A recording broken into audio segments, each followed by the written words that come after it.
സത്യം പറയട്ടെ, ശരിക്കും ചത്ത് കളഞ്ഞാലോ എന്ന് തോന്നിപ്പോയ നിമിഷമായിരുന്നു എനിക്കത്. അർജുന്റെ തടസ്സമില്ലായിരുന്നെങ്കിൽ ഒരുപക്ഷെ ഞാനതങ്ങ് ചെയ്തേനെ. കാരണം അങ്ങനത്തെ ഒരു മാനസികാവസ്ഥയിലായിരുന്നു ഞാനപ്പോ. നിന്റെ ബോഡി എന്ന് പറഞ്ഞ് സ്ട്രക്ചറിൽ ഒരു തുണിക്കെട്ട് എന്റെ കൺമുന്നിലൂടെ ഇങ്ങനെ കൊണ്ടുവന്നപ്പോ ഓർക്കാൻ പോലും സാധിക്കുന്നില്ല എനിക്കത്.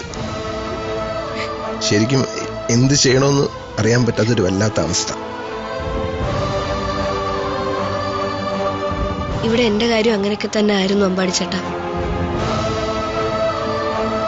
അന്ന് ആ ഗുണ്ടകളുടെ അടുത്തുനിന്ന് ഓടി രക്ഷപ്പെട്ട് ഏതൊക്കെയോ വഴികളിലൂടെ ഓടി വന്നത് മാത്രമേ എനിക്ക് ഓർമ്മയുണ്ടായിരുന്നുള്ളൂ. ഒടുവില് കാലും ശരീരവും തളർന്ന് ഈ ലോകം മുഴുവൻ ചുറ്റിക്കറങ്ങും പോലെ എവിടേക്കോ വീഴായിരുന്നു. പിന്നെ കണ്ണൂർന്ന് നോക്കുമ്പോ ഇവിടുത്തെ കന്യാസ്ത്രീ അമ്മമാരുടെ പരിചരണത്തിലായിരുന്നു ഞാൻ. എന്തോ അതൊക്കെ ഓർക്കുമ്പോ ഇപ്പോഴും ഒരു നടുക്കം പോലെ. ഇതൊരു നിയോഗമാണ് പത്മേ. നമ്മൾ രണ്ടുപേരും എന്നായാലും ഒന്നിക്കേണ്ടവരാ.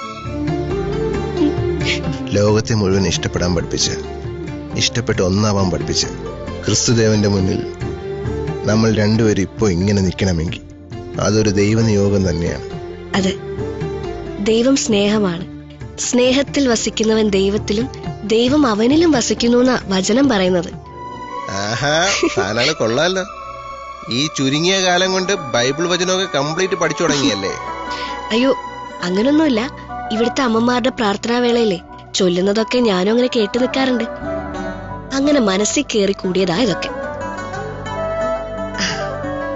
എന്റെ ജീവിതത്തിൽ ഇപ്പോ പ്രാർത്ഥനകൾ മാത്രമേ ഉള്ളൂ അമ്പാടി ചേട്ടാ. ആണാ? അത് നന്നായി.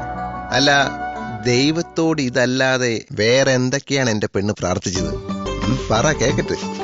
ഒന്ന് പോ അമ്പാടി ചേട്ടാ, ചേട്ടൻ എപ്പോഴും തമാശയാ. എന്താ പത്മേ? അയ്യോ, മദർ സൂപ്പറുണ്ട്. അമ്പാടി ചേട്ടനോട് പറഞ്ഞാലും തീരാത്ത വിശേഷങ്ങളുണ്ടല്ലേ? കേട്ടോ അമ്പാടി, തന്റെ ഈ പത്മയുണ്ടല്ലോ, ഇവളിവിടെ വന്ന നാള് മുതല് ഒരു ദിവസം കുറഞ്ഞത് 10 പ്രാവശ്യമെങ്കിലും അമ്പാടി ചേട്ടന്റെ കാര്യം ഇവള് പറയാതിരുന്നിട്ടില്ല. ഇപ്പൊ ഇവിടെ ഉള്ളവര് ബൈബിൾ വചനത്തെക്കാൾ കൂടുതൽ കേൾക്കുന്നത് പത്മയുടെ അമ്പാടി വചനങ്ങളാ. സത്യം പറഞ്ഞ അമ്പാടി ചേട്ടനെ കാണാനായിട്ട് നമ്മുടെ കണ്ണ് വെട്ടിച്ച് ഇവളിവിടുന്ന് ചാടി പോകുമെന്ന് പോലും ഞങ്ങള് ഭയന്നിട്ടുണ്ട്. ആണോ പത്മേ? ഞാൻ അറിഞ്ഞില്ലല്ലോ ഇതൊന്നും. പോ ചേട്ടാ അവിടുന്ന്.